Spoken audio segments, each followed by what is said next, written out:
Well, today is a monumental day. It is the first Oh, day we are publicly releasing our 2024 come on. Dynasty Rookie Wide Receiver rankings. We have been scouting this class with every second of our lives in the last month. Genuinely. We already released the running back video. You can go check that out on the page, but this is the first time we'll be releasing this one. And I will just say, before we start, Badaki, personally, I think this is a historic class. I think there is a lot of room for hmm differences of opinion. Um, and I could easily see, I mean, how far do I want to go? 6 to 8 wide receivers in the first round of Oh, rookie drafts. 1,000%. There are, I mean, today we're going to be covering 12, but we Hmm. are going to have a total of 20, over 24 plus wide Hmm. receivers in this class. That could be a incredible talent in the NFL draft. Hmm. So keep that in mind. We're actually going to go through your top 12. We're going to be talking about it, going back and forth, giving you all the information and everything that we have scouted for each and every one of these players. So let's not waste any more time. Zach, you're number one. Take All us through right. it. Okay, so yes, my number one wide receiver in the class. I think this is quite obvious. I would be surprised if anyone has a different pick other than Marvin Harrison Jr. at this point. I do think he is an elite prospect. Um, I could spend probably 30 minutes talking about all the things I like about this guy. Instead, I figured I would just talk about some of the comps that I have. I don't think there is a specific comp that you could say it's exactly this player. If you look at his route running, you see a little bit of Stephon Diggs, Amari Cooper. If you look at his hands and his ball skills, you see a little Larry Fitzgerald, a little DeAndre Hopkins. It is When you all think there, about man. his size and hmm speed combination, you think about the attributes of a Randy Moss. When you think about his strength through contact, through, in contested catch situations, you think of an AJ Green. So to me, he's like a combination of all these players. I think he'll be a top 3 pick in the NFL draft. He 100%. is a top 5 at minimum dynasty wide receiver the day that he is drafted. I think he is the truth. So I don't think we want to spend too much time on him, but I'm sure you would agree he's the number one in the class. Yeah, no question. My wide receiver one. I was trying to think back of when was the last time I felt like there was a true wide receiver one like this in the. I mean, Mm. there has been, but at I least think in the. Jamar Chase was the last one that came to mind for me. Yeah, probably right, and that felt like ages ago.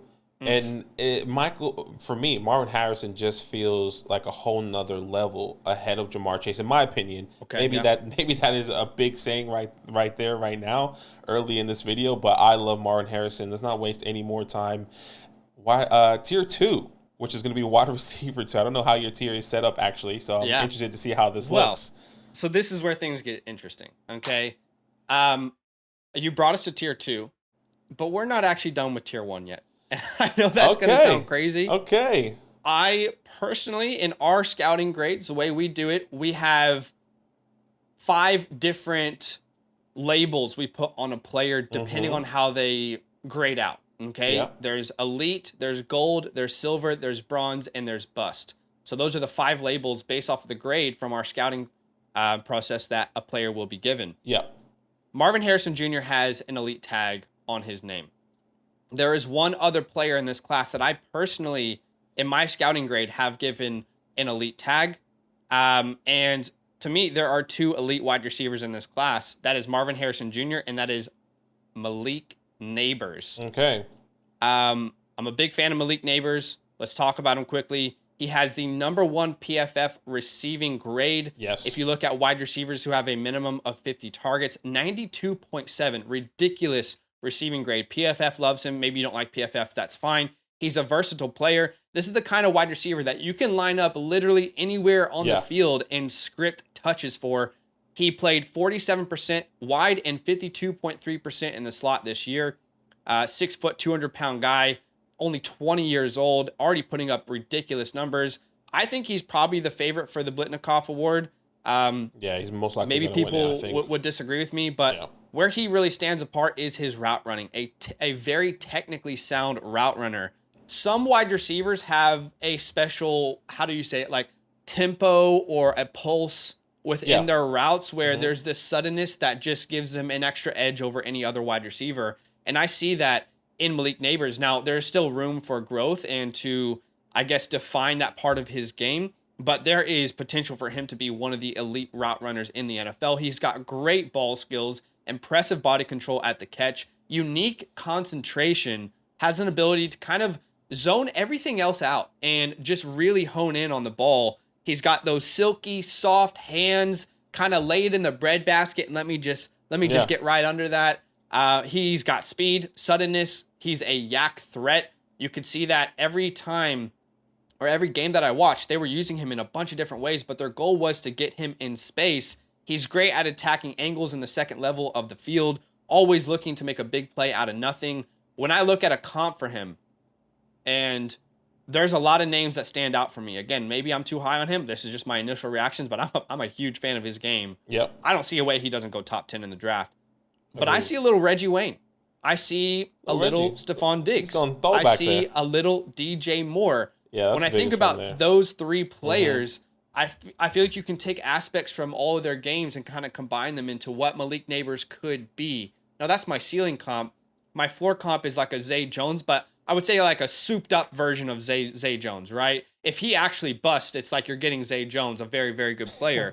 But I think that's very unlikely he busts. Again, Reggie Wayne, Diggs, DJ Moore, somewhere in between there. I think that's the kind of player you're getting here. And I think he goes top 10 in the NFL draft. So yeah, maybe it's crazy. I have two guys in that tier 1. Okay. Look, I am not opposed to having Malik Neighbors in my tier 1. Let me just say this: he is my wide receiver 2 in this class. I think when I think of Marvin Harrison and Malik Neighbors being in the same tier, I think there's a little bit more flaws. Not saying that he is a bad or like those flaws stand out to the extreme. I just like to separate them just a little bit, just based off of the little nitpicky things that I'm looking at when I look at Malik Neighbors, and they're not big whatsoever. But yes, I think one of my biggest things and things that I loved about Malik Neighbors as I was scouting him was his yak. I think that is something that he can take to the next level in the NFL, and I'm excited for it. You said one of your pro comp was DJ Moore. I've kind of seen it all over Twitter, and I think that's cool. I think that is the perfect comp for him. And oddly enough, we watched that Monday night game, and like you can just envision like Malik Neighbors, what DJ Moore is doing in an offense in any team in the NFL. So don't want to waste any more time on Malik Neighbors here, but I absolutely love him. And I would just say, like, just so everyone knows, I purposely do not look at anyone else's opinion before we release a video of a class, just because I don't want any outside influence, or I don't want someone to impact the way I view a player yet. You know, as time goes on throughout the offseason, there will be trusted names that I watch their content and, okay, maybe they saw something I didn't see, because that's very possible. So it's cool to hear that someone said DJ Moore, because he was definitely one of those names that stood out to me. Yeah. Then, I mean, Malik is phenomenal. All right, well, let's get actually into your tier 2 here. I'm interested to see what you have. I think maybe this is where we can see differently. We'll see. Yeah. I'm interested. We could.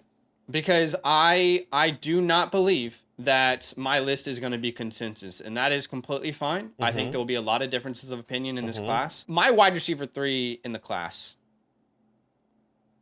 you know, damn it, I tried to not make this guy the wide receiver 3. I really, really did, but okay. I still think it's Emeka Egbuka. Okay. I still think it's Emeka Egbuka. 6'1", 206 pounds. He has been dealing with injuries a lot this year. That has definitely impacted his production. But when he's been on the field, I still think we see, you know, similar to JSN, a well worthy of a first round wide receiver prospect. My only concern is, will he return to school?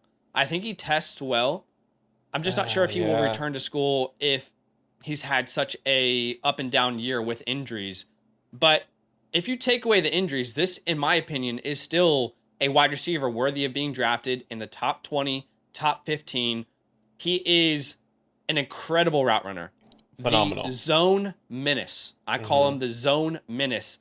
This guy specializes in finding that open window in a zone coverage, the type of IQ that could make him pretty easily a quarterback's best friend. I think about how Cooper Kupp attacks a zone. I think about how Puka Nacua now in that scheme is attacking a zone. My ceiling comp for him is actually Robert Woods and Amon-Ra St. Brown.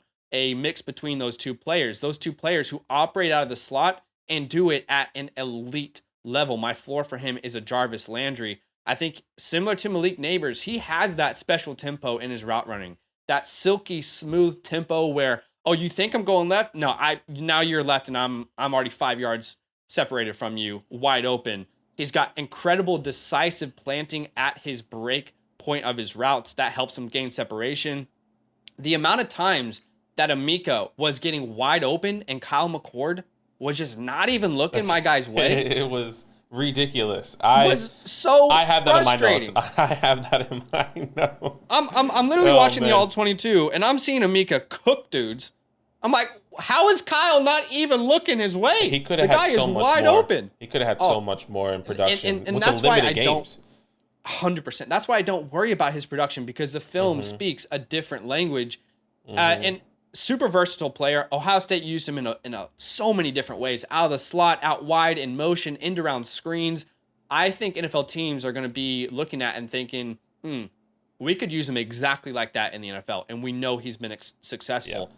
In his career, he's played about 30% out wide, 70% in the slot. Has the route running abilities to play outside. But if he's a slot wide receiver in the NFL, can we all agree that for fantasy points, does it matter? Does it really matter? Some of your favorite wide receivers in fantasy play out of the slot, and I think he has the versatility to play outside the slot. Now, let's talk about his functional speed for a second. I'm very curious to see how he tests. I think he will test well. I can't get my finger on his long run speed, but for me, I value short area quickness way more than long run speed. I mean, just like by miles, I value short area quickness much more. And it's evident he's special in that area, in my opinion. And I think his functional speed kind of shines through on tape. He's an incredible yak wide receiver. Consistently, this team is finding a way to put him in space. And the last thing I'll say is betting on an Ohio State wide receiver is a very good bet. The Brian Hartline effect is one that I am willing to go ahead and bet on. He has coached up so many wide receivers that are doing special things in today's NFL. So like I said, Robert Woods, Amon-Ra St. Brown, Jarvis Landry as my floor comp. I see him going in the first round. My only concern is if he falls because of his injuries. But, I think there's enough on film for that not to happen. I think so as well. Let me just say I do have Emeka Egbuka as my wide receiver 3 as well. I thought this is where we would start see differently, but he is my wide receiver 3. Let's go. So that was actually really exciting.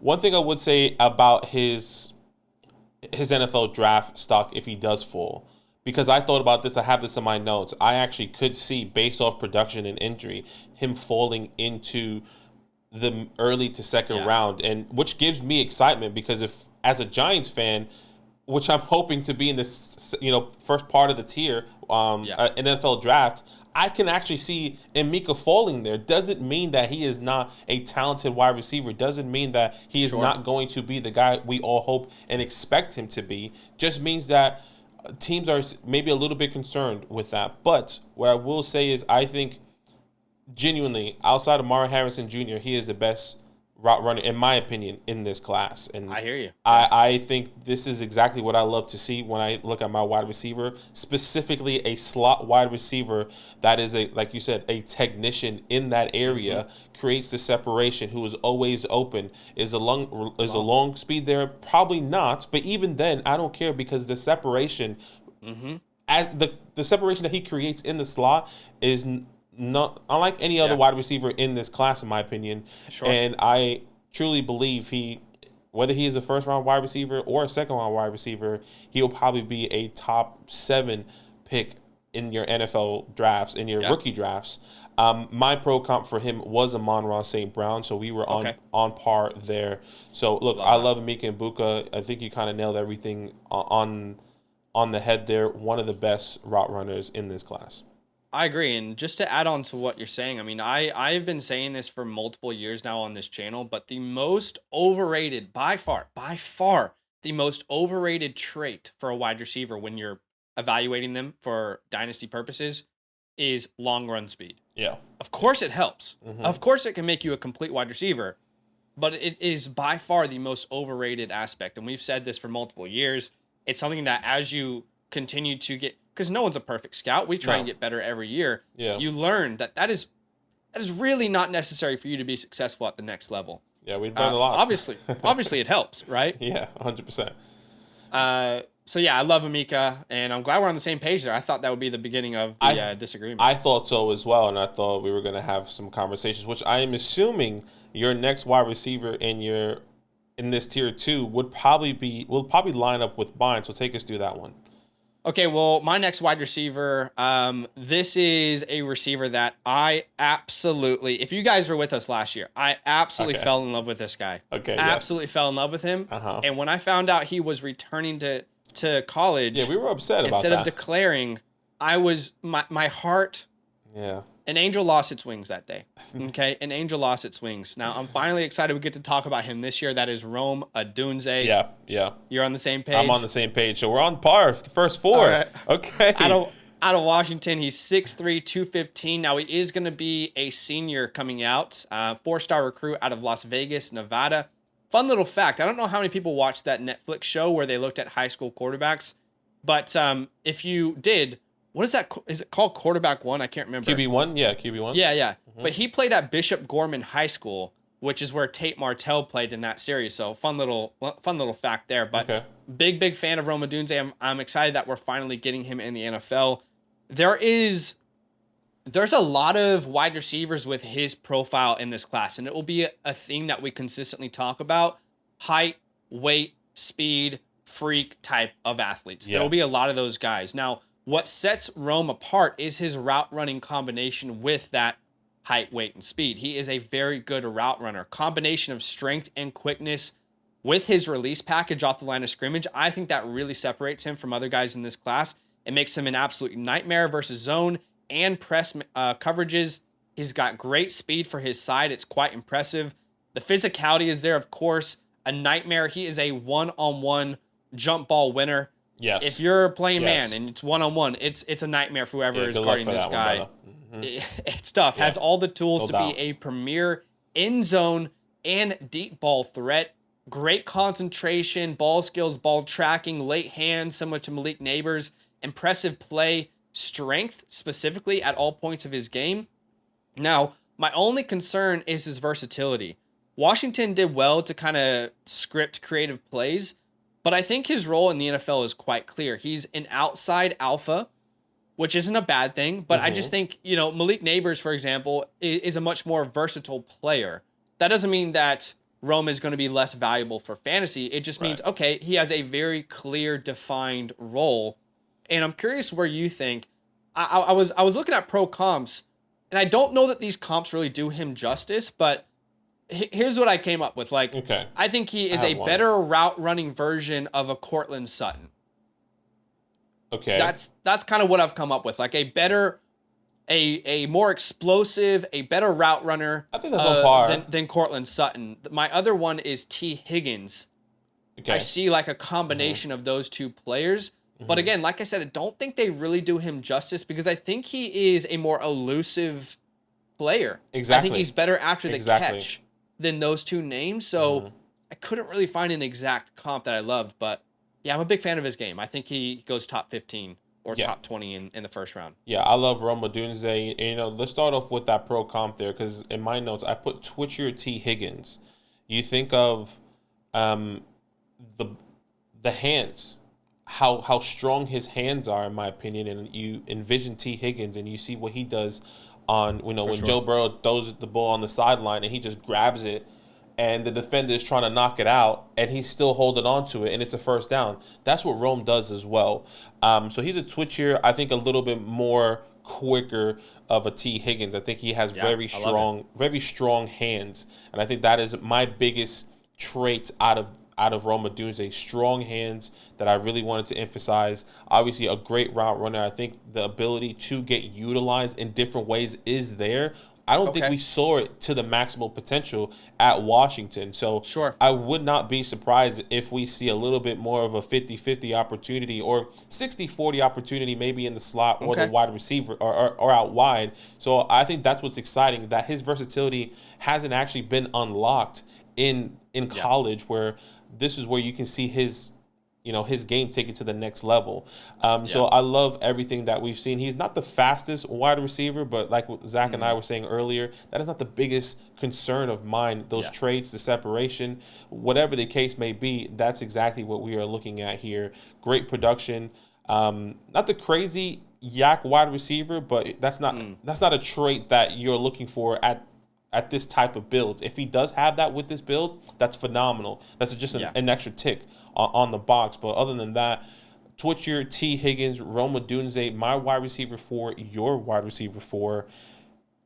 Wow. If he was, So far. 100%. I think if he was quicker, a little bit more twitchier, and played in the slot a little bit more, I don't know if I could have him as, it will be, wide receiver 3A, 3B. Sure. Type of thing, like that's how I'm envisioning I agree. And I think, I guess like that's fair to say maybe his versatility hasn't shown enough at college, and it could be unlocked. I mean, he played almost 20% in the slot this year as of recording, so maybe there is part of his game that's going to be unlocked. But it doesn't. I was just saying, like, just quickly, it doesn't necessarily scare me that I project him as an outside guy. Oh no. I mean, I'm glad we're on the same page so far. That's surprising. I didn't expect us to be on the same page. It is surprising. I mean, I'm not sure where we get. Well, we're gonna wait and see. I'm assuming you. I don't know if you have another person in this tier 2, or we might be transitioning to tier 3. You let me know. In my rankings, I have one more person in tier 2. I do too. Okay. Well, take us to that person then. The last player in tier 2 for me is going to be what I would say is a pleasant surprise.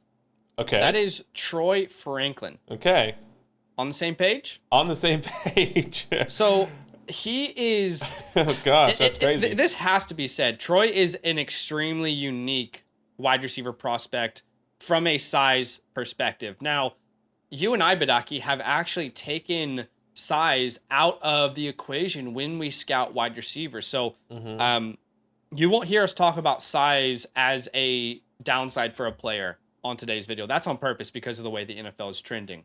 But it has to be said that he's, from a size perspective, he's super unique. He's 6'3", which is great, but I'm not even sure that he's 190 pounds. I mean, he kind of has like the Devonta Smith frame. I'm not comping him to him. 100%. But I wouldn't be surprised if today his play weight is like 175 or less. I mean, he's a super lanky guy. It's just strange. It's not bad. It's a strange thing to watch him at 6'3", what I believe to be 175 pounds or so. Yeah. But I'm a big fan of his game. 20-year-old kid, 4-star recruit, playing in the Pac-12. He is an explosive athlete, and I have nicknamed Troy Franklin. I've been calling him Frozone. I've been calling him Frozone. Frozone or not Frozo? Frozone. Frozone, okay. From The Incredibles. From The Incredible. Okay, that's And funny. He's got like a special quickness and burst in his release package off the line of scrimmage. It gives him an ability to kind of freeze a DB when he bursts into that second level of a route.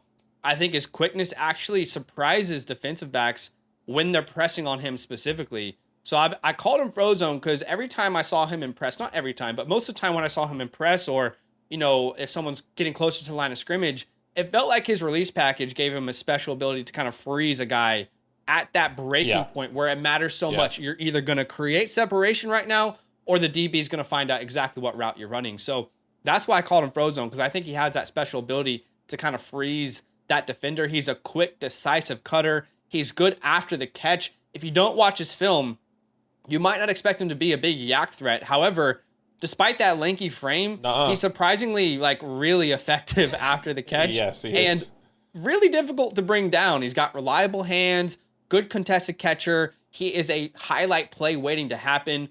And his play speed and quickness, I would not be shocked if he runs I think a 4.33 at the combine 40-yard dash. I agree. I think he might be at the moment.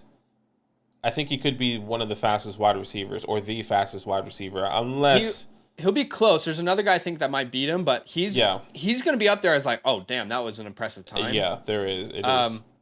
But he's got, like, not only does he have that short area quickness that we love, but he's got that extra added on bonus of, the long run speed is also elite, which is good. Like we said, it's not necessary, but it certainly adds a different element to your game. Good news, he broke out at the age of 19. He accounted for almost 25% of his team's receiving offense in 2022.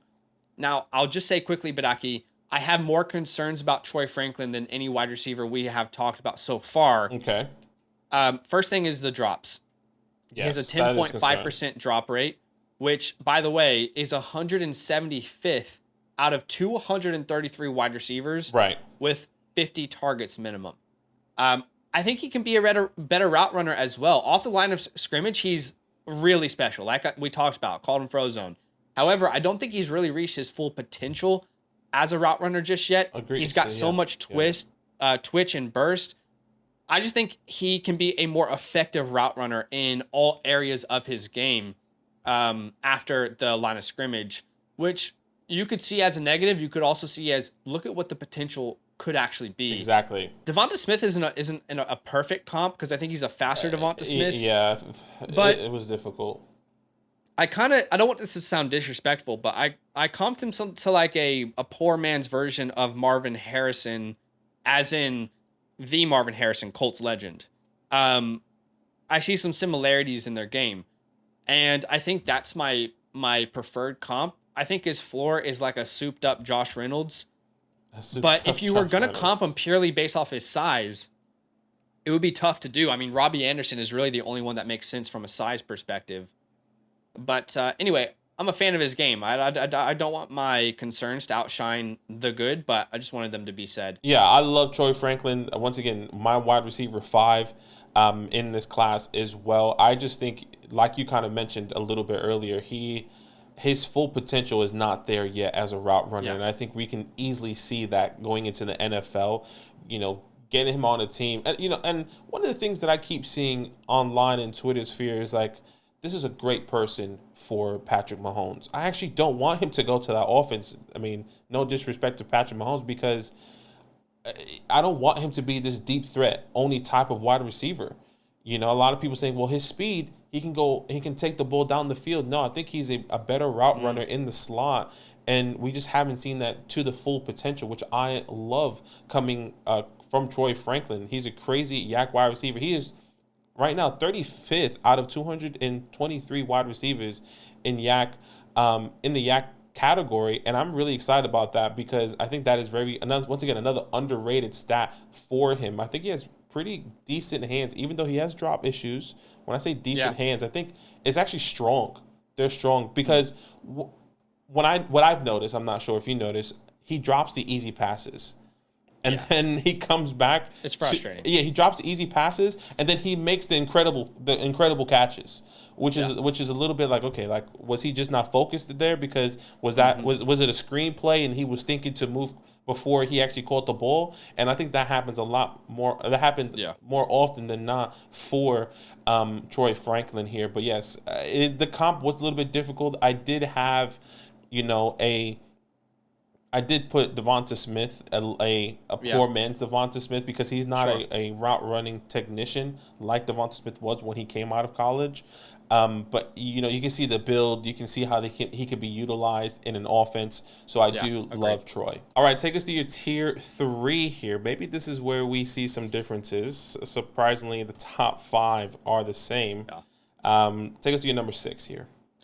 Okay, this, I think, is where things get really funky. My wide receiver 6 as of right now in the class, not considering testing, not considering draft capital, I think you talked about Troy Franklin being one of the most underrated route runners. Mm-hmm. There are 2 names that I think hold that claim for me in this class. Okay. The first one would be Ladd McConkey out of Georgia. Okay. Ladd McConkey out of Georgia. McConkey. I'm assuming this is where we start to disagree. Yes. So you currently have him as your wide receiver 6. I have him as my wide receiver 8. So it's not that big of a difference. He's still too bad. He's still in my top 12. Love Ladd. Yeah. Take us through it. So 6 foot, 185-pound junior out of Georgia. He was a 3-star recruit. He's actually from the state of Georgia, so he stayed kind of in-house there, if you will. 22 years old. I call Ladd the space creator. Ladd the space creator, okay. Ladd the space creator. He is a dynamic, explosive, playmaking, route running specialist Has anybody ever played 2K My Career? And you know there's a archetype build that you can create, which is called the shot creator on 2K. That's what I think about when I watch Ladd McConkey. He forces the quarterback to give him a shot because of the amount of space he consistently creates. This guy's ability to deceive a defensive back is kind of next level. He's got crisp, clean footwork, quick, decisive planting, which you'd love to see. Hesitate for a millisecond, then plant your foot, burst into the second level of the route.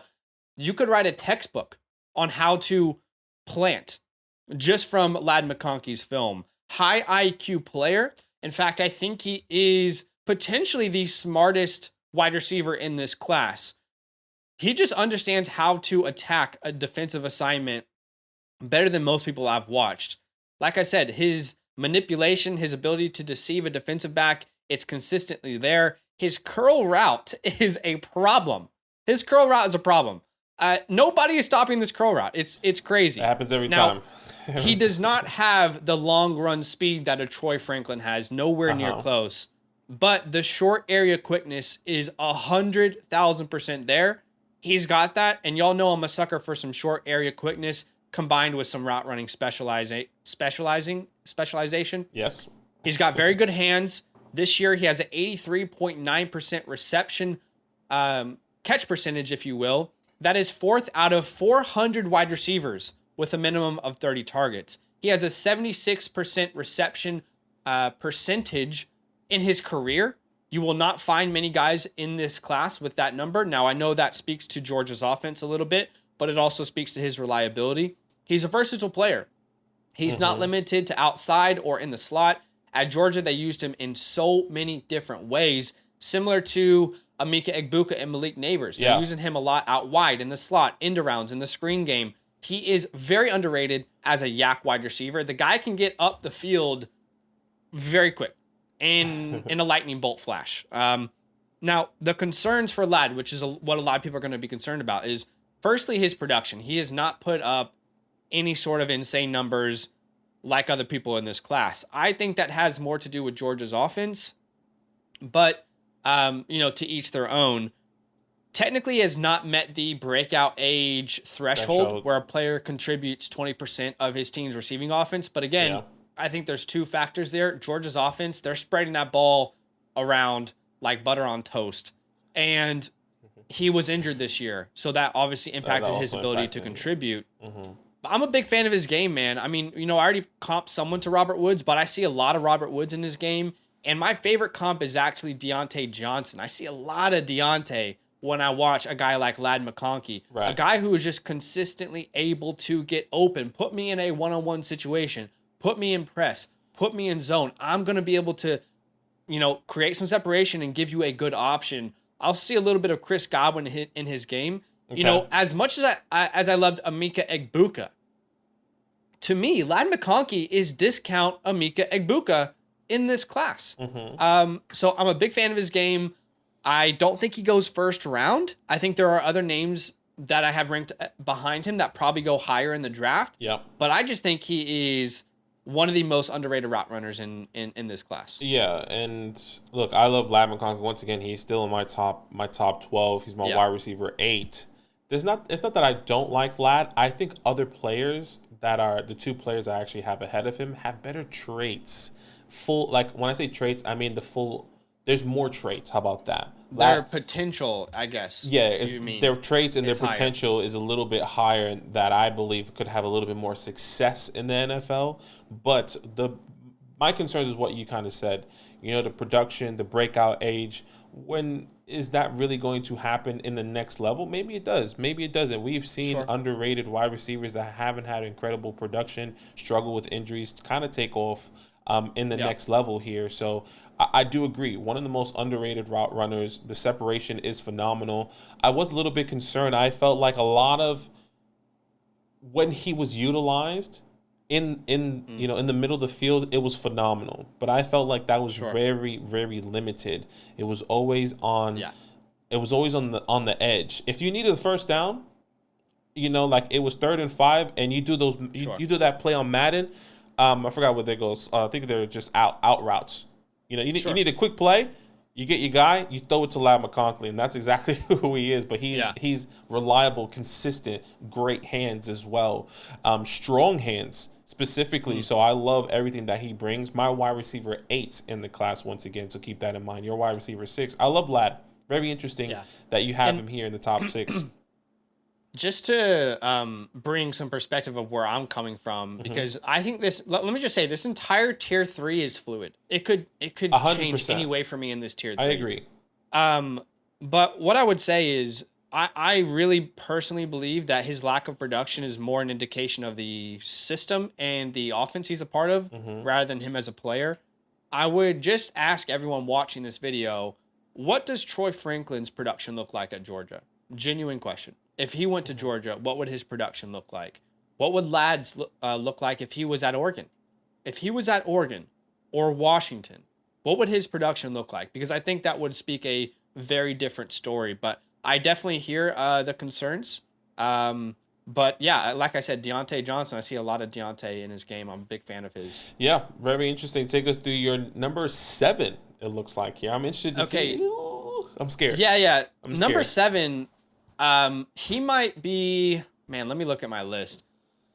Okay, let me just say this. My wide receiver 6, which is Lad McConkey, my wide receiver 7, and my wide receiver 8 are all 3 players that I would label my guys. Like, guys that I'm absolutely obsessed with, that I want to draft everywhere. I have a my guy as well in this tier 3, but I'm interested to know who that is for you. Let's see. So, number 7 would be another one of those guys I'm obsessed with.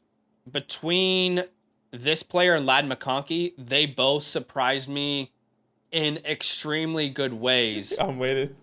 So this would where I would put Brian Thomas Let's Jr. go off the board. Brian Thomas. Man, like I said, what a surprise Brian Thomas was. Bro, amazing. I mean, I don't know. Sorry to jump in. By the way, he's my wide receiver 6. Okay, so you have him over Lad? I can see that. I have him over Lad. But take us through your thoughts. We can have a conversation. For sure. There's lots to talk about. There is a lot. I mean, I could easily see him over Lad. I think Lad's a safer pick, but Brian, which I wrote down, I think his upside is through the roof. Like, 100%. Yeah. I know this sounds crazy, but it wouldn't surprise me if he's the second best wide receiver in this class if he puts everything together. I'm not saying that he will be, but I think his upside is there where he could be one of these surprise late first, early second round superstar wide receivers. 100%. Yeah, he just goes crazy in the NFL. He's 6'4", 205 pounds. Let's talk about what I like about him. What stood out about him is I genuinely cannot believe how fluid this guy is at his size. Like, I'm genuinely shocked at 6'4" that he moves like this. He moves like he is 5'10", 180 pounds. The change of direction, the way he manipulates in the open field, it's kind of crazy to watch. Honestly, it's like his fluidity as an athlete is next level. He has first class concentration, does a really good job tracking the ball down. In 50-50 scenarios, he's probably going to win for you. Strong hands. He's got an 82.1% catch rate, which is third out of 233 wide receivers who have 50 targets minimum. He has a 60% contested catch rate, impressive late hands, like we talked about with the likes of Malik Neighbors. You know, at LSU, they are teaching these guys NFL traits. But not only is he this big, fluid athlete, he's also impressive after the catch. He's a huge yak threat. 100%. And I think it's because of his fluid motions. He just excels in open space. Short area quickness, longer in speed, change of direction. He's got a bag of traits that I think will allow him to dominate at the next level. Now, I think the ceiling comps for him, when I talk about a player that is a surprise, a player that was not drafted over a lot of names, I come to the likes of an A.J. Brown. I'm not saying he is A.J. Brown. I'm saying A.J. Brown was not a first-round pick. There was a lot of receivers drafted over him. And I see the fluidity as an athlete with the size combined with the speed. I see some similarities there. Now, he has a long way to go. a long way to go if he's ever going to be that type of player. But the ceiling is there. The untapped potential is there in A.J. Brown, a DK Metcalf, and Anquan Bolden.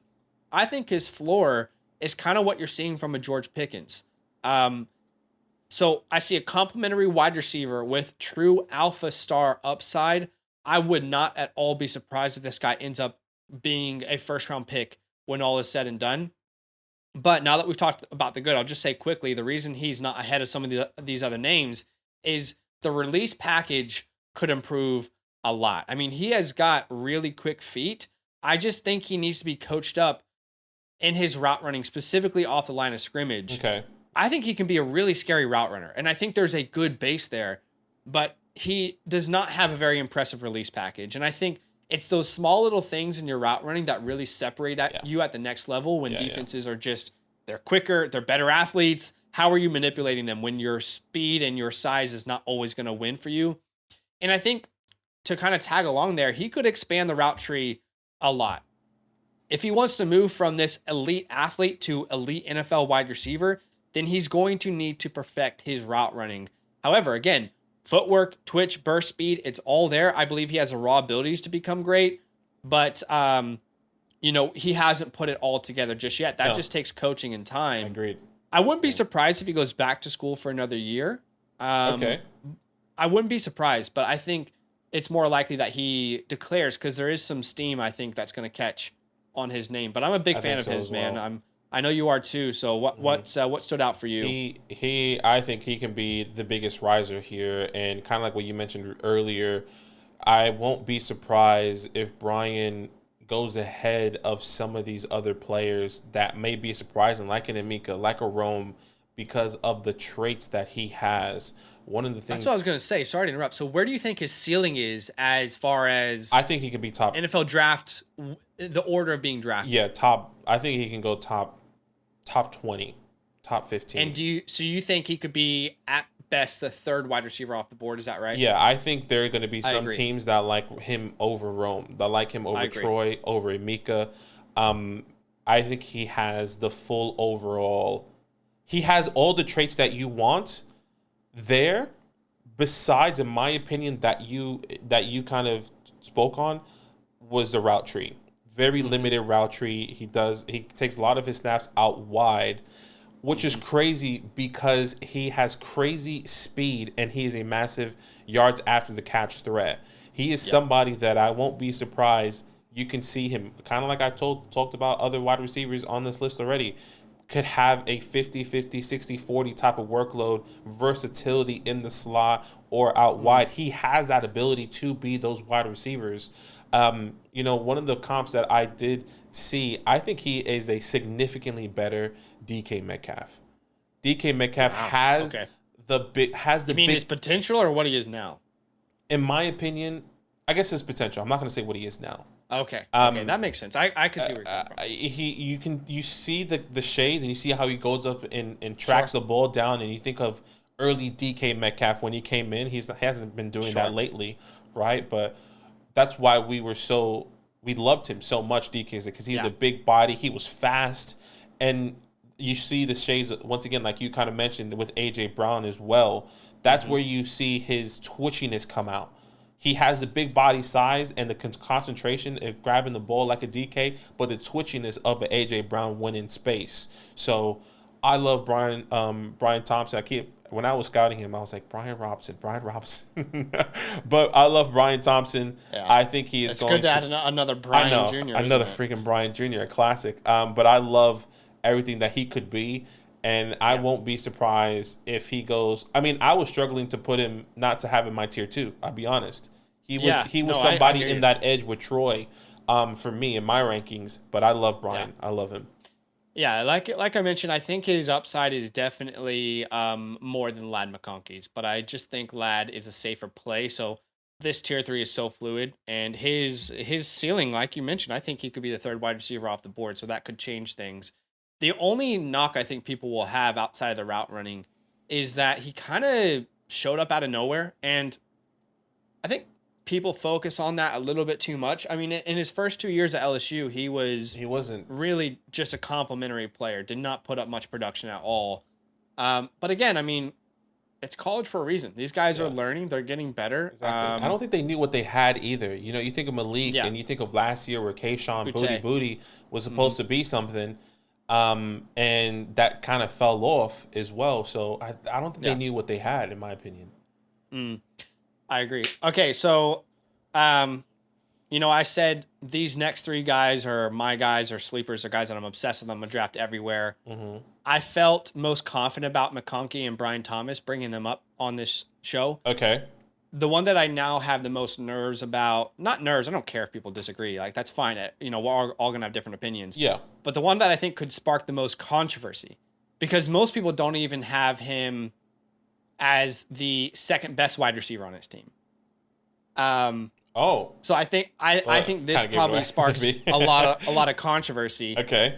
Jalen McMillan would be my wide receiver 8 at the time of recording. I am well aware that Jalen McMillan has not put up much production at all this year, and a lot of that has to do with his injuries. He has been injured most of the year. He has even played injured. He has not played healthy. I don't know what that's going to mean for scouts or how they're going to view him. I don't think he ends up in the first round. I think he's probably going to be a second round pick, third round pick at worst. And I think that's going to be something that could potentially hurt him, and I will have to adjust if that's the case. But here, as we're just talking about purely evaluating film, I am kind of obsessed with this guy. 6'1", 192 pounds. He plays, obviously, in Washington with Rome Odunze. Yep. Look, Jalen McMillan, if you don't look at production at all and you just purely watch the All-22 film, I don't know how anyone doesn't fall in love with him. This guy is a route-running slot guru. He really is. This kid, man, I mean, there is something special about this kid. I cannot help but feel there's something special about him. Okay. With the amount of wide receivers in last year's draft that went later, third round, fifth round, right? We found some gems. I think Jalen McMillan could be the next gem of the NFL draft. Okay. The route running, like I talked about, there is something different about watching him out of the slot. The deceptive movements, he is impossible to guard at almost every level of his route, truly. It's like watching Kyrie Irving with his handles. Like, Kyrie, truly. Kyrie. I know that sounds drastic, but it really is if you just watch the All-22. Quick, decisive release package. A lot of guys have that in this class, but he's definitely got it as well. Those quick lightning feet, great jump off the line of scrimmage, those head fakes, great suddenness throughout his play. In all areas, he shines as a route runner and after the catch, in my opinion. His versatility, I think, is a versatile player. He technically played primarily out of the slot, but I believe that more speaks to the wide receivers around him rather than the limitations of his own skill set. You had Rome Odunze there. You had Jalen Polk. Neither of those guys are going to specialize in the slot. Jalen McMillan at 6'1", 192 with his route running prowess, I think he can play outside, but what I know for sure is he's a versatile player. Washington used him in so many different ways. Yes, out of the slot, but also they put him in the backfield. They let him run the Wildcat. He was a red zone threat. He was running end rounds. He was throwing the ball. He was throwing the ball in trick plays. This is an extremely versatile player. Now, obviously, the injury and the lack of production is going to concern people. But I'm a big fan of him. Like, I know this is going to sound drastic, and this is why for this player, I have brought 3 levels of comparisons. Okay. His ceiling, his middle ground, what I think he's likely going to be, and his floor. Let's start with the ceiling. I think there is true potential for this to be a premier slot receiver in the NFL. The likes of Keenan Allen. It also takes me back to other players that I really like Jordy Nelson back in the day. I see a little bit of Chris Olave in his game. The way, specifically, the second level of a route, the way he's able to create separation. Those are my ceiling. Okay? Again, ceiling. My middle ground, which is the most likely scenario, is probably what the Jags are getting out of Christian Kirk. Okay. I think you can see some similar production there with a Christian Kirk type of player. And his floor is like a Tyler Boyd. That's what I would say. I think at worst, you're getting a Tyler Boyd type of player. Now, unfortunately, right now he's projected to go in the 4th round. I think he's well worthy of a 2nd round pick.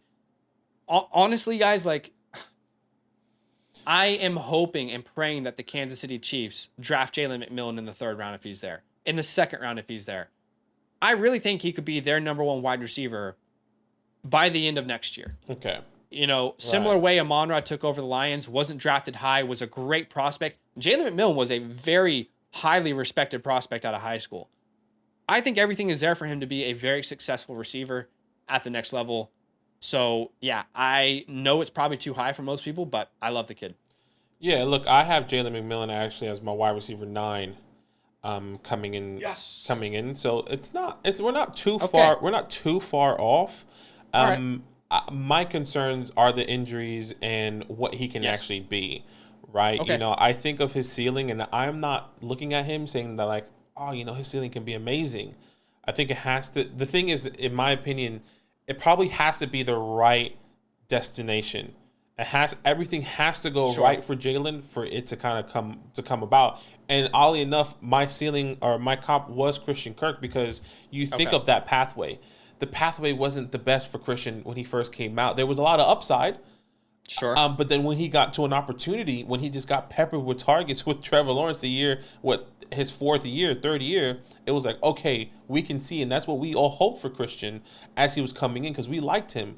So it just all depends. Everything is there. The release package, the opportunity. I think he can be, the versatility is there, like you said. Like he can play outside or in the slot. We haven't seen that with all his other teammates on his team as well. So I like him. There's more concerns than I hear you. than amazing traits right now, which I've seen it. Yeah, the 4th round, and I won't be surprised if he goes in the 4th round, but that's not bad with how deep this class is, in my opinion. For sure. So I think the 4th round is still good. Previous wide receivers who were drafted in the 2nd round, they'll be in the 4th round of this year's class because of how deep it is. Yeah. But I just think back to the values that were found in this year's draft. Tank Dell goes in the 3rd round. I mean, what if the Patriots draft Drake May in the 3rd round or the 4th round? They go ahead and they grab the likes of a Jalen McMillan. Like those kind of things, I think are very possible. So yeah, I'm a big fan of his game. All right, Jalen McMillan, your wide receiver 8 in this class. I actually have a wide receiver that you haven't spoken about. I'm interested to know if there's anyone else in your tier 3, or should we move on to tier 4? No, in fact, tier 3 is my biggest tier. Okay. And like I said, it's super fluid. There are 6 players in total in this tier. Okay. 6 players. Actually, wow, sorry, there's 7. There are 7 players in this tier. Wow. So and I would just ask that people focus more on the tier rather than the specific rankings, because like I mentioned, it's very fluid. A lot can change. But yeah, at number 9, this is where I would personally put Xavier Worthy. Okay, this is the person that I was waiting for. Yeah. This is the player. Just to be clear, I actually have him as my wide receiver 7. Well, why don't you go ahead and take this one then? Tell us what you like about Xavier Worthy. Yeah, look, everything that you see that we kind of spoken about all these wide receivers, I do believe Xavier Worthy has in some way or shape or form. You think of his route running ability, the quick release package that you can really see from Xavier Worthy is there. The footwork, specifically off the line, is incredible. He has no wasted steps, in my opinion, and that's exactly where he can be a massive threat to DBs, right? I agree. And talking about that, the twitchiness, the suddenness when he breaks into his routes is phenomenal. He's a very hard defender, in my opinion, or the wide receiver to defend. So there's so many things. One of the concerns, in my opinion, for him are the drops. He does have some inconsistent hands. That was one of the things that I saw out of his game. But, I mean, honestly, with this trend, I like wide receivers that drop the ball clearly with Quentin Johnston. But, look, I also think the versatility is there. I don't love how he was utilized in Texas, personally. There's so many wide receivers in this class, I believe their potential, we haven't seen it, because he was playing 62% out wide. I don't think he should be a predominantly out wide receiver. I think he could easily be a good elite, not elite, let me not say elite, a very good, great slot wide receiver if he does go into the right program in the NFL. So everything that we've seen, or everything that I've seen from Xavier Worthy, he has the better traits when versus Jalen. He has the better traits when I see him Okay. versus Lad McConkey, and I think he is the better overall package compared to those guys. And not Okay. only that, I think the speed is there too. When he is in the second level, I don't think there's no time. There's no way you can catch the guy. Okay, I think Yeah. it is. It is. It takes I it. agree. It's goodbye. Mm-hmm. One of my pro comps for him, somebody that I really liked for Xavier Worthy was I'm kind of nervous to say because kind of like somebody else that we kind of mentioned with Troy, and that was Devonta Smith. Um, Okay. Yeah. Shades. He it's not like he is a good route runner like a Devonta Smith. I think he's close to it in my opinion, but there are Yeah. shades of Devonta Smith in there in my opinion. And then he can be as bad as someone like a Darnell Mooney or a Velus Agreed. Jones or some. I think of those guys that like really hasn't Sure. taken their game to the next level. So Yeah. I love Xavier Worthy, my wide receiver 7 on All right. this list.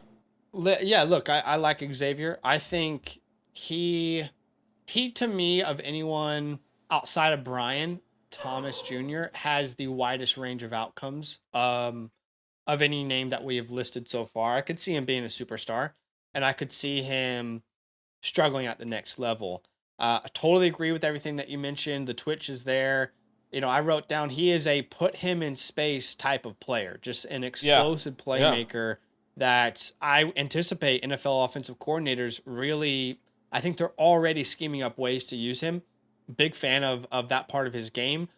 He broke out at the age of 18, so that's obviously, it's not a make or break, but it's good to see that he broke out at a very young age.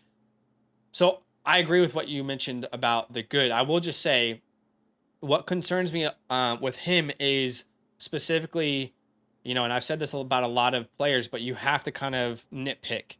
yeah. Specifically versus press coverage, I'm a little bit concerned. He seems to, at times, I would say most of the time personally, struggle through a physical defensive back that is pressing up on him, which at times I think can alter his route completely. I just think it completely throws off what he intended to do against that defensive back in press coverage. In general, he doesn't obtain what I would say is the best play strength. I mean, I think a lot of people are going to say, send him to Kansas City, let him be Tyreek Hill. I mean, Tyreek Hill Yeah, I is don't like thicker than that. a bowl of oatmeal. This I don't like guy, that. there's not that physicality to Xavier's game, in my opinion. I'm not saying that he can't get there, but it's certainly not there yet. And the Devonta Smith comp, because I agree, there's not a perfect comp for him. My concern with that No. comp is that Devonta Smith is a very good contested catcher. That is not the case with Xavier. At least it's not the case yet. He has a 27.8% contested catch rate at the time of recording this video. Hmm. He has caught 3 of 11 contested catches. That is 198th Hmm. in college football when you look at wide receivers who have a minimum of 50 targets. Yeah. I do have the concerns, like you mentioned, about the drops. The year before, people said it was the hand injury, and I gave him credit for that. But this year, he's also dealing with drops again. I'm not saying it's an issue, but there is inconsistencies at a Yeah. minimum. There is. There He'll is. drop the easy pass, and then he'll make the highlight play. It's Yeah. a little bit similar to Troy Troy. Franklin. Yeah, 100%. And Um, sorry, just to jump in yeah, there, one of go the ahead. things that I wanted to say, one of the things that you brought up, because I did think about that, and I was Yeah. trying to find the stat. Maybe you know it. Because Okay. when I think of the contested catch rate, kind of the things that I Mhm. was talking about was like, I don't think you think of those contested catches, and yeah, Devonta Yeah. Smith can go up and get it. He was better at doing that, but I don't think that is Xavier's strength. His No, strength, I agree. His I don't strength is think so putting either. him in speed. So not that I took that away from him and like didn't Yeah. count that as like he was bad at contested catches. I just don't Mhm. think that they were utilizing him once again in the I agree. best way possible. But yeah, it is something I, that to be worried about, I guess. For sure, I 100% agree. And you'll notice that, again, I didn't talk about his size one time when I talked about my concerns. Hmm. And I think that might be one of the things that people get attacked for being concerned about Xavier. I didn't mention his size one time. Hmm. Um, But yeah, Devonta Smith is a comp I had. Like you mentioned, I just don't think it's perfect. It's not a perfect comp. I There's a don't think little this. Devonta Smith. I think maybe a little more Deshaun Jackson maybe Okay. would make a little sense. His floor, I think it could be as bad as a Jakeem Grant, that kind of player. So there's a wide range of outcomes. Again, superstar ceiling with a concerning floor. I think, and I just want to address this first off, or as we end here on him, I think you will see endless comps to Tank Dell. Okay. I don't think it will stop. I wanted to put Tank, And but let me tell you why I really, really do not want anyone to comp him I to almost Tank Dell. put Tank. Actually, that's funny you said that. I think there are some very key differences between those players. Firstly, Xavier he does elite long run speed. You talked about earlier how Troy might be the fastest guy in this class. I said there's one guy I think might beat him out. That's Xavier Worthy. I think he will have truly elite speed. I think he'll probably run in the mid 4.3s at the combine. Whereas Tank Dell, that's not really his strength. His strength isn't in his long run speed. It's in his short area quickness. He's actually rather, I'm not going to say underwhelming as a long run speed guy, but what did he run a 4.9 at 170 pounds? Was it? I can't remember, I but think so. Something like that. he's not an elite long run threat like Xavier Worthy is. And the second thing I'll say is Tank Dell is an elite route runner and separator already in today's NFL. Like he is truly one of the best separators in today's game already. He is already there. Yeah, he's up And there. there's so much room for him to grow. A lot of that has to do with Tank's technical aspect in his route running, the way he attacks his routes. And as for Xavier, he has all the athletic ability, the twitch, the suddenness, the explosiveness. He has everything there to perfect that, to become that, which when you think about it, it's actually kind of scary that is just an untapped part of his game yet. He has all the raw abilities, but he just hasn't put it together yet. So if he puts it together, it could be ridiculously scary. But again, I just think those are some key differences. And the last thing I'll say is Tank Dell is very good at the catch point. Like we talked about with Devonta Smith, I don't think Xavier is there yet. And I don't I just don't know that with the game on the line, you are relying on a 30-yard back of the end zone catch by Xavier Worthy. Do you know what I mean? I get what you're saying. Yeah. So I get you. I like him though. I'm a big fan of his game. He could be the top of this tier by the end of the process. I don't think he could be a superstar. I think he will be Okay. a really, and maybe this is where we separate it. Like, is he going to be an amazing NFL player? Probably not, but I think he can be a really good fantasy player. And Okay. I think there's separation there because, you put the Marlon Harrisons and Malik Neighbors, they're going to be elite wide receivers Sure. in this NFL plus an elite, fantasy That makes sense. prospect. But Xavier Worthy is going to be that yak type of wide receiver that you love because look at the yards after the catch. Look at the targets he's going to get in the slot. Like, is he going to win you those games in crunch time moments in the NFL? Probably not. Right. But yes, I love Xavier Worthy. So your wide receiver 9, my wide receiver 7. We're still pretty on par a little bit. Yeah. A little bit jumbled here in tier 3. So you said your tier 3 is the biggest one. So I'm assuming It's you have huge, number 10 in here. Yeah, I have number 10, 11, 12 in here as well. There's just, I really like this tier is what I'm trying to say. And, Okay. there is a name that I have not mentioned yet. And he has a lot of hype. And I think this name could potentially bring the most hate in the comments for why he's so low. We clearly disagree or are on the same page. We agree, you and I, yeah. Yeah, clearly. So I'll be honest, there wasn't a wide receiver that was hyped that I was more disappointed by than Keon Coleman. Okay. I think this is a consensus top 10 to 15 NFL draft pick right now. I think this is a consensus top 3 to 5 wide receiver in people's rankings. Mm-hmm. And based on that hype going in, maybe it's unfair. I felt relatively disappointed by the film. So I think what's obvious is, let's just get it out of the way. Keon is an incredible one-on-one jump ball wide receiver. Like he might be the best at that in this class. He really might be the best one-on-one jump ball wide receiver. He played basketball. You can kind of see that in his background. I mean, if you're throwing the ball up somewhere in his area code, he's probably going to come down with it. That is, Yeah. I love that part of his game. Really strong hands. He has 0 drops on the year. No drops. He is one of 10 wide receivers in the nation to do that. He broke out at the age of 19. He had almost 27% of his receiving offense over at Michigan State. So I just wanted to quickly say, those are the things that I like about his game. I see that. I'll give it credit. But man, I'll tell you what. The route running and separation is just not there. No. It's not there. There is not a wide receiver. And specifically because of this, I kept trying to find it. There is not a wide receiver I watched more film of this year so far than Keon Coleman. I kept wanting to see the route running ability, the separation, the route running traits that would translate at the next level. And I hate to be that guy, but in my personal opinion, it's just my opinion, I think his routes are really rounded off. I don't think he has the suddenness or twitchiness that the top receivers in this class have. His release off the line of scrimmage just drags out.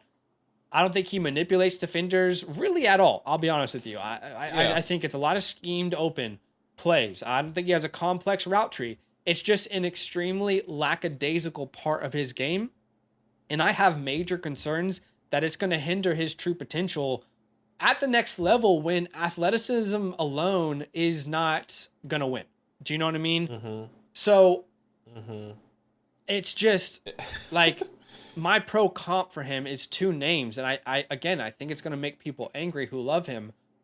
But I see like a combination of a Devontae Parker and a George Pickens. I was really, really, really let down. I mean, you think about Devontae Parker, he was a middle of the first round pick, had similar production in college, and I think had similar limitations coming in as a route runner.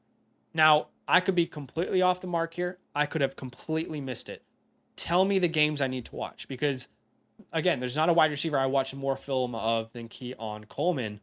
But right now, he is being projected to be a top 15 pick in the NFL draft. I cannot see how that won't be a mistake. So maybe I'm a hater, but I don't think you are. I don't think you are because one of the things I had in my notes, and maybe this is hella disrespectful, but is one trick pony. Okay, I get it. There's nothing here that's telling me. How about this? As an NFL player, he'll probably be great, right? At the end of the day, you're coming to this channel to look at this prospect and say, how is he going to do in fantasy? You tell me if you really believe Keon Coleman as a fantasy player is going to be successful. I don't see that. Unless he is just going to be getting those goal balls 6 to 7 times a game and he catches 3 of them, right? Like that's what I see out of his game. Everything that you like, you hit the nail on the head there. Like he doesn't have the separation. The routes are lackadaisical, like like it's just not there in my opinion. He feels very slow as well. Off the line of scrimmage, kind of. I think you mentioned that as well.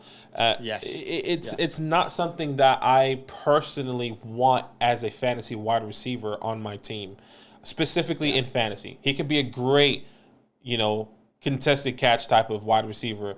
I kind of gave him a little bit more props. Like if he does elevate his game, I see like a Cortland Sutton in there. Okay, a little bit like that is the true high ceiling. And Cortland Sutton hasn't had I think he's had one top 15 season in his career.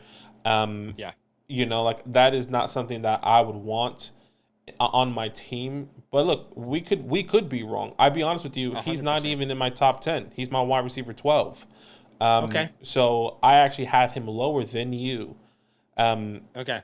There's so many things we can say. Maybe we're disrespectful, but just being transparent. And I'll just say to add on to that, I could easily see him falling to 12 or lower for me. So where you have him now, I could easily see him falling there. Mm-hmm. Again, there'll be probably people saying we're haters, and that's okay. And but I agree. I think the most difficult part for people when evaluating college to NFL is not only seeing how they won in college, but asking yourself how that translates to the NFL. And what do they bring? Like, I can confidently tell you, I think we could both confidently tell you, Keon Coleman brings that contested catch, jump ball ability. Mm-hmm. That's the only thing I can tell you that he brings. Well, I wouldn't go that far. I mean, they are using him with confidence. They're using him as a kick returner, so which is good as well. Dynamic in space in the right format. But I struggle to see that being a consistent part of his game at the next level. Yeah. So Look, it's going to be interesting. We'll see. I think maybe his 40 time is going to, I think, solidify a lot of things. You know, the 3-cone drill is going to solidify a lot of things as well for Keon Coleman to really see what that looks like. I think the combine is going to be the biggest thing for him. That's the thing. I think he could actually test well. That right. Concerns me. So then he can raise his stock. Well. Not even raise it, but solidify it to the point where it's like, all right, the draft capital is there. You believe in him or not? Right. You know, it makes sense. What does your conviction actually say? So, but anyway, we're probably haters. Maybe we all right, my wide receiver 11. Okay, I'm interested. Let's get the this guy. You talk. Oh my God! I mean, there is so much size, speed. Okay, there are so many size, speed wide receivers. Should we say it at the same time? Okay. I tell you my wide receiver. Well, technically my wide receiver 10. I'm your wide receiver this 11. Is Xavier. Okay. Leggett. Yeah, Xavier Leggett. Big old Baguette. I love this kid. Baguette. I know. Yeah. I love this kid, but go for it. Go for it. Well, I think the easy nickname is XL, right? I think XL. That comes to XL. mind. X gonna give it to you. We got a new X gonna give it to you. Shout out to Xavier Hutchinson. Miss you every day. Yeah, honestly. Maybe we give it to him now.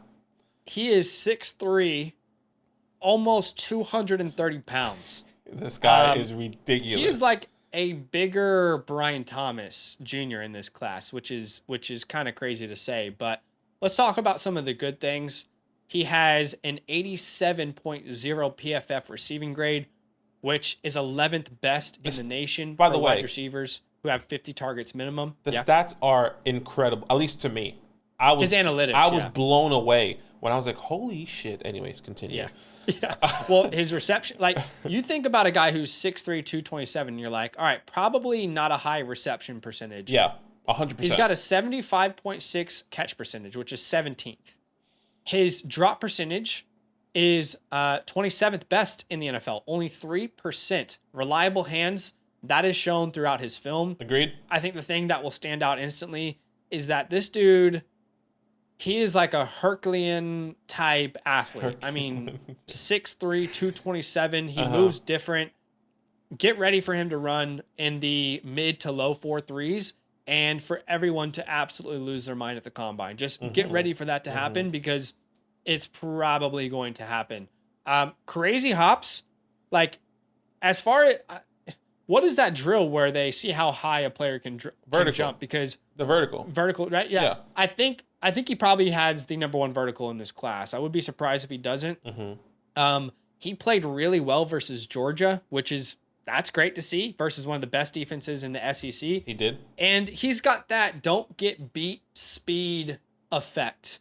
While he isn't a nuanced route runner yet, his speed forces defensive backs to kind of lay off him underneath, which that's something that you just can't teach. You can't teach that kind of respect by a defensive back. Now, here are some of the concerns. Yeah. He is a fifth-year senior, and he only broke out just now at the age of 22. Yeah. In his first 4 years, he has 423 yards combined.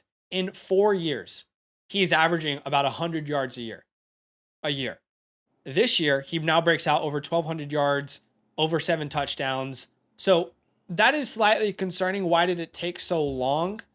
But I think people will focus more on the film. And a couple things. He's not a very good route runner. I think if we're honest, he's not a very good route runner. He doesn't have a very large route tree. No. It's very clear how he wins. He wins with size and speed right now. Again, he has the athleticism to improve in that area. But by far my biggest concern is the fact that he is 6'3", 227 pounds. And for me to see that he struggled in press coverage, that was honestly a huge red flag for me. I expect that from an Xavier Worthy, a guy who is 170 something pounds. And, it's like, damn, I mean, if you're 200 pounds, how am I going to, beat you off of press? I don't expect that from a guy who is 6'3", almost 230. But I just think there's a lack of technicality in his route running, and that really shows in press coverage. Like I said, he played well versus Georgia, but that was not in press coverage. It's a different story when you watch that game versus Georgia in press. He really needs to work on that release package. Mm-hmm. He needs to expand his route tree and improve his ability to manipulate a defender in order to become a true NFL great. So those are some of my concerns. Yeah. The range of outcome here, again, it's huge. There's a huge range of outcomes. I see a little Cordero Patterson. Imagine if Cordero Patterson was drafted today. That would be a special player in the NFL. Yeah. If he was a young, just coming out of college player, I mean, Cordero Patterson was born at the wrong time. When you look at his athleticism, you do see the AJ Brown, the DK Metcalf comps purely from him as an athlete. But I think his floor is as low, and maybe it's a bit harsh because he's just a rookie, as what we see with Jonathan Mingo. Like that is as low as the floor can get, or like a Josh Gordon, which is a little more respectable. But I think right now he projects to be a situational threat with alpha upside. So he could be a riser. But like I said, the reason I had him a little bit lower, and I'll watch more film and see if I'm wrong, but the fact that he struggles in press at his size, that is concerning for me. Yeah, look, that is, I get it. I saw it. I don't think it was as consistent. I think there was a couple plays, I think he played Mississippi State, if I'm not mistaken. Mm-hmm. I think I saw it there. Okay. It wasn't something that I completely knocked him on, because I think he's trying to beat him with his speed outside of technique. So he's trying to run through them instead of using his feet to beat him. Do you get what I'm saying? I agree. So maybe that's kind of what you said, like the route running technician is not there in his game. Maybe something that he can elevate in the next level. But everything that you said, I think when I think of the PFF grade, the receptions, the drops, those grades, those analytics are incredible.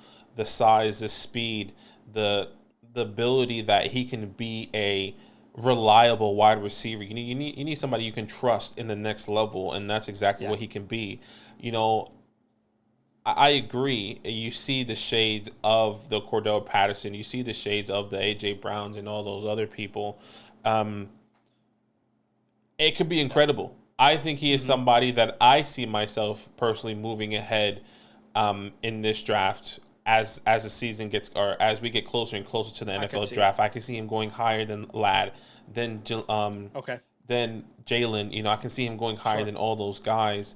I love him. I really love him. He is one of my sleeper. Brian Thompson and Xavier is two guys that I love so far. There's another one I love. Maybe he's on your list here. We'll definitely wait and see. But no, it makes sense. I mean, you can't not watch Xavier and get excited. Yeah, you can. There's just a really wide range of outcomes like we talked about. Yeah, but, I love it.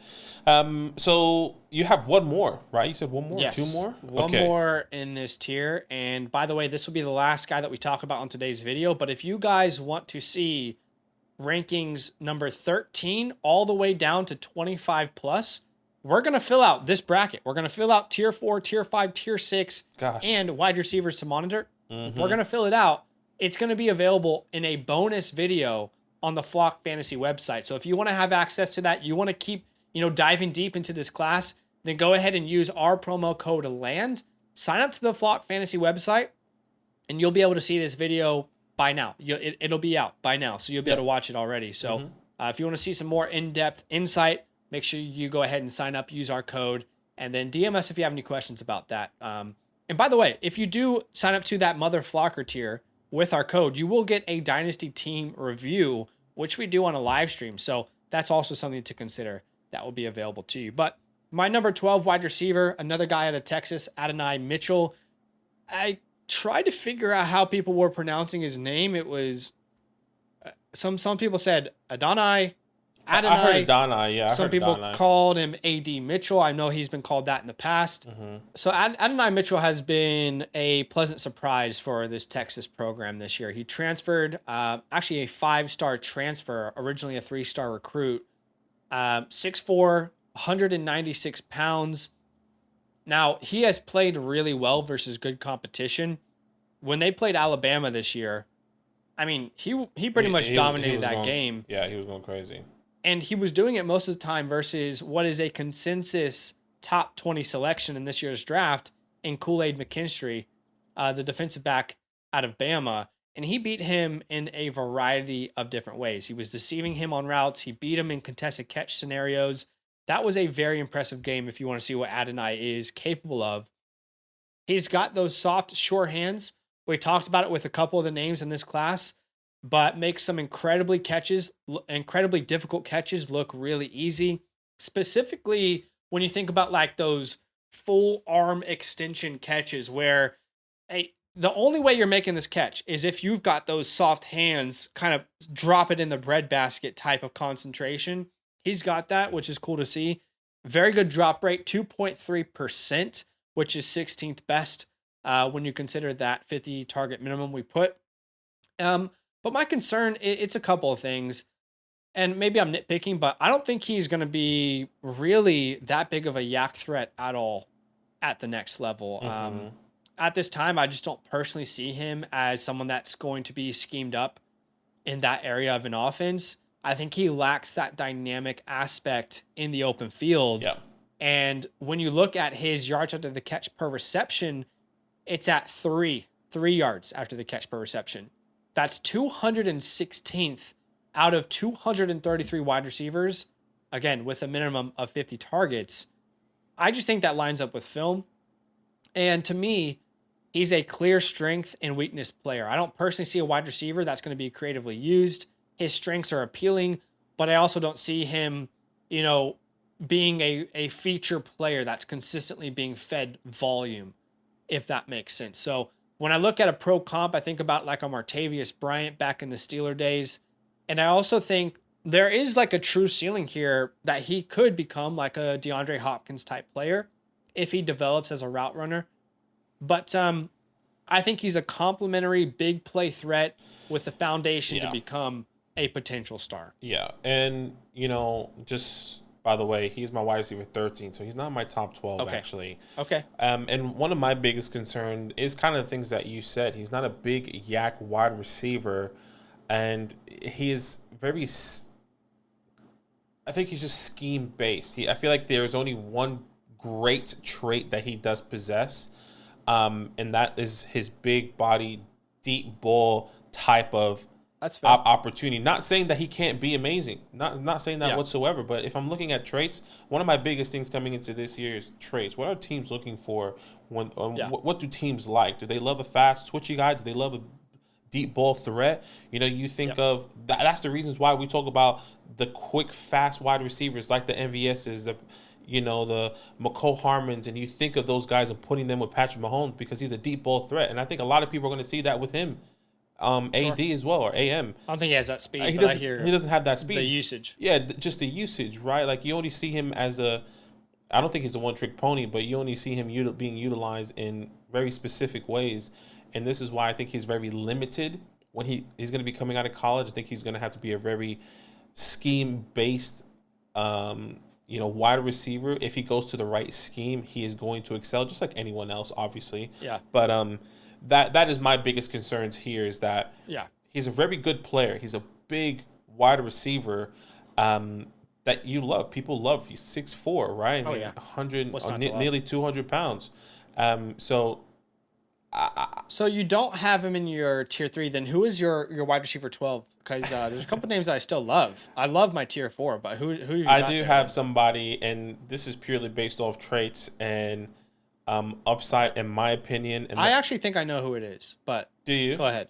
Okay, and that's Malachi Cordley. Okay. Was that the guy you were thinking? No, not the guy I was thinking of, but he is in my tier 4. I can tell you my knocks because I remember his knocks off the top of my head. Was that he's only gotten screens. Yeah, it's ridiculous. It's Like, only screens. Watching his film is like, what the hell am I watching? Yeah, but he is quick, he's fast, and I think that's exactly what I love when I think about his traits. And you think about everything that he can be in the next level. When you think of someone like Malachi Corley, I said Corby. Yeah. Okay, here we go. I just have it up here now. Finally, one of my biggest things here is he is a yak king. He is somebody that is going to take those opportunities to the next level. He is somebody that you put him in space, he's gone. I'm pretty sure he had. I'm just looking at my notes here. He had a total of, I think it was 67 or 68% of his receiving yards came after the catch. Like, it's that high of he's that higher percentage. He is 5th in yak in the nation. Exactly. And that is absolutely crazy. And when you think of that, when you think of the way he plays, it is Deebo Samuel's off the rip. Not saying he is Deebo, but you see the shades of Deebo Samuel and how he can be utilized. Does he go to the 49ers and Brandon Ayuk walks? Obviously, it's very scheme-based, but even if it's scheme-based, it's what he can bring to the team. Do they put him in space, in the slot, or on the outside? He can be that type of player when he does come into to the league. So I don't want to spend too much time because I'm pretty sure we'll talk about him in depth in the bonus video. Sure. I mean, we might as well. I'll say he is my wide receiver 15. Yeah. So he is at the end of my tier 4. Okay. By the way, I didn't say where. Western Kentucky, 5'11", 210 pounds. He's a junior. One of the downfalls as well is that he's also older, 22 years old. But I don't think it's too that big of an opportunity. Yeah, but, it's not that bad. It's just the screens, right? A 2-star recruit. Mind you, he didn't get recruited as a wide receiver. He was actually recruited as a cornerback. Running back, I thought. A cornerback, I think he was recruited as a running back. I thought it was both. That's what I heard. I saw, he's 5'11", 210. He has a running back body. I think he played running back. Okay, so it was either running back or DB from what I saw. And I think he was one of the. He played DB in high school as well coming out. But I think he has opportunity to be a versatile player if he goes into the right system, especially the way he's been utilized in slots, jet sweeps. You know, he played 88% in the slot. So I think that is something that really excites me coming out of Malachi. Okay, so it's interesting. I'll just say I agree. Yak King, 9 yards after the catch per reception. Crazy number. Play strength is crazy. He's got running back traits. I mean, in the open field, he looks like a running back. That's why they use him the way they did. Mm-hmm. But it's funny that you talked about his versatility because I actually knocked him because I don't think he's actually a versatile player. Okay. I wrote down, like, I think most people will highlight him as an extremely versatile player, but I'm actually not sure that's the case. Okay. I think he's a specialist at doing what your normal wide receiver likely cannot do. Right. Okay, that makes sense. You need to use this guy creatively. Like, instead of within structure of a normal offense, it's got to be some sort of creative desire to get him involved. If someone drafts him, I need to know that they have a plan on using him like that. Otherwise, I'm really concerned. I don't like the idea of fitting a square peg into a circular hole, if you get me. I get you. He's very scheme based without a doubt. You know, you can think of teams that he fits. You think of him going to the Dolphins, or you think of him going to I think that was the first thing that came to mind because of how Tyreek and those quick, he's fast, right? So that was kind of the thought process I had with him. You know, the other knock I had is I don't know how anyone at all evaluates him as a route runner. I truly do not think that's possible. That's true. The scheme at Western Kentucky is ridiculous. He is unquestionably, and I haven't even looked this up, I don't need to, he's unquestionably top 5 in the nation in targets behind the line of scrimmage. He has got to be, he's probably first. I would go on a limb and say he's probably first in the nation in targets behind the line of scrimmage. So many quick, simple design plays to get him in space. His ADOT, average depth of target, sits at 5.8. It's pretty bad. 5.8 is 224th of 233 wide receivers with 50 targets minimum, which it definitely lines up on film with the way that they use him. Yeah. So I don't know. I have a lot of question marks. I don't actually think he's versatile because the only way he's a good fantasy player is if someone actually uses him in the way that we saw at college. True. And I just don't know that happens. I don't think Yeah, I think he's a discount Debo. But yeah, I get the excitement. It's definitely exciting watching him, but it's like, am I scouting a running back right now? Or I think what's happening? exciting is how he's utilized and how else he can be utilized, right? Okay. And maybe I just think there's too many question marks to know what that other else is. And maybe that is too broad, because it's like, okay, this guy can be schemed as a slot, as getting screens every time behind the line of scrimmage. Does he go into the jet sweeps? Does he line up in the slot? Does he line up outside, right? Because he has, he's 5'10", 210, or 5'11", 210. So he has the ability to line up outside. He has the ability to line up in the slot. He's big body. He's strong when you think of that. So like, does he line up in the backfield like Debo? I don't think he can win outside in the NFL. So and those are things which is exciting. I feel like this is the big one that we disagree on, because I think there could be opportunities where he could potentially win outside. That's fair. But I agree, you can't evaluate the route running. That was something that I said. I was like, my guy doesn't run routes. My guy runs. Yeah. My guy stays in the pocket, and they throw him the ball, and he takes off. Yeah. It's like, how do we emulate the run game through the pass? It's literally Big Ben and the Pittsburgh Steelers in his last year. Oh yeah, get Big Ben in there. Deontay Johnson. No, he's not Deontay Johnson. I know that. I can respect it. I mean, maybe I'm wrong. I don't think he personally is a talent that's deserving of these other names. Sure, that's fine around him, but we will have to just agree to disagree on that one. It's early. I could be wrong. It is early, and I could be wrong as well. Maybe there's other stuff that comes out, and maybe he doesn't. Whatever. Maybe he doesn't declare, or maybe he doesn't test well. So anything can happen. Let's end the video here, because this is already. I commented on our running back video, and I said this is by far our longest video ever. Well, if you made it to the end, I just want you to say, I made it to the end. I want you to comment that, because you guys are the true OGs. You made it all the way to the end. This has got to be the longest video we've ever recorded by far. I wonder what people think about it. But there was a name that I thought you were going to talk about just then. Now, we're going to end the video here for the public channel. If you guys want to see tiers 4, 5, 6, and 7, we're going to break it down. But it's only available to people on the Flock Fantasy website. Again, use our promo code LAND. Go ahead and sign up. DM us if you sign up. We'll get you hooked up with some other perks. But one of those perks is Dynasty rankings, Superflex 1 quarterback, Dynasty rookie rankings, our rookie package, which will come out soon, our scouting package, our pro comps, etc. If you choose the Mother Flocker tier, you'll also get a Dynasty team breakdown. So much is available over there. So go sign up. I'm sure you're going to love the content we produce over there.